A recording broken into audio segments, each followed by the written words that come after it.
not about your state of market where you sit in the marketplace. It really is about your state of mind.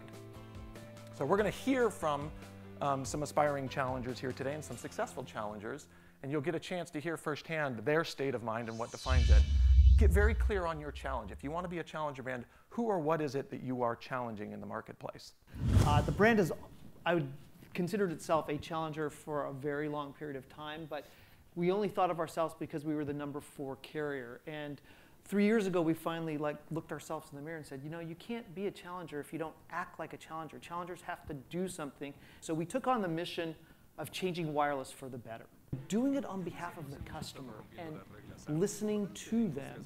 And you know, talking about thinking about the Hispanic customer, over 27% of our business is Hispanic. So we intently listen to them. We are the Gourmet Burger Authority, and what we want to do by introducing ourselves into the Hispanic community is make sure that they understand that we authentically are inviting them in as our consumers, making sure that they are welcome in our restaurants and enjoy everything that we have to offer by still staying true to our brand.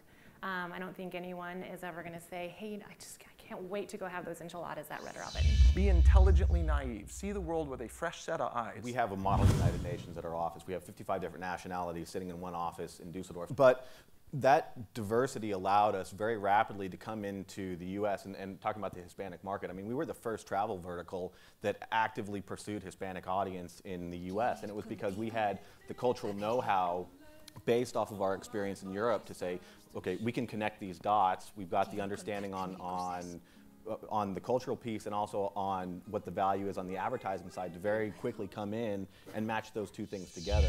Challenger brands lead with a real strong sense of belief and conviction and trying to make a purposeful change in the world.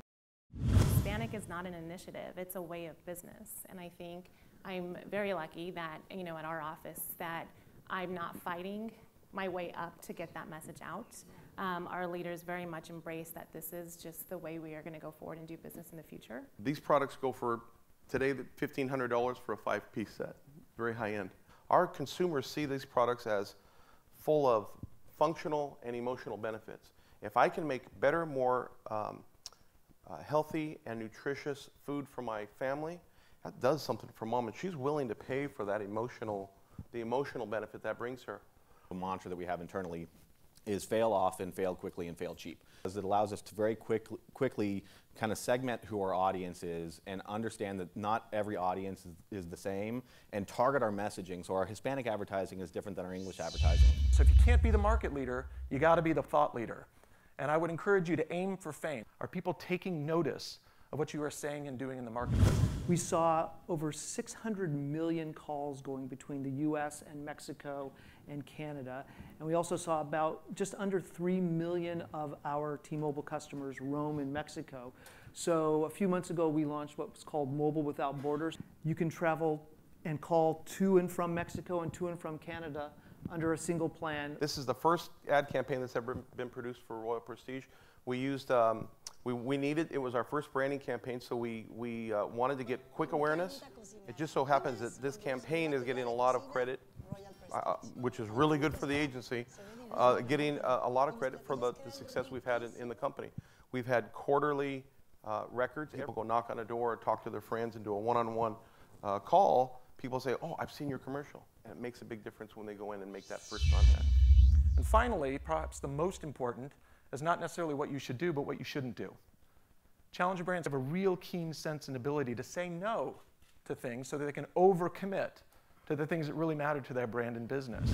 And we took a very different focus and said, we fundamentally need to know everything that there is to know about hotels. We want to be an independent source of information for consumers to go in and make educated decisions, but we're not going to do that for flights and rental cars and vacation packages. We are a mobile provider. That is what we do. We, unlike our other competitors who are in the marketplace that have expanded into content creation and all these other things, we've been maniacally focused on doing one thing and trying to do it really, really well. We've said no to the general market. It's not so much that we've said no, it's just we've said yes over here. Royal Prestige has now turned into, for the last many years, targeted 100% to the Hispanic community. From a company that went from exclusively English to now exclusively Spanish says something about the potential of the Hispanic market.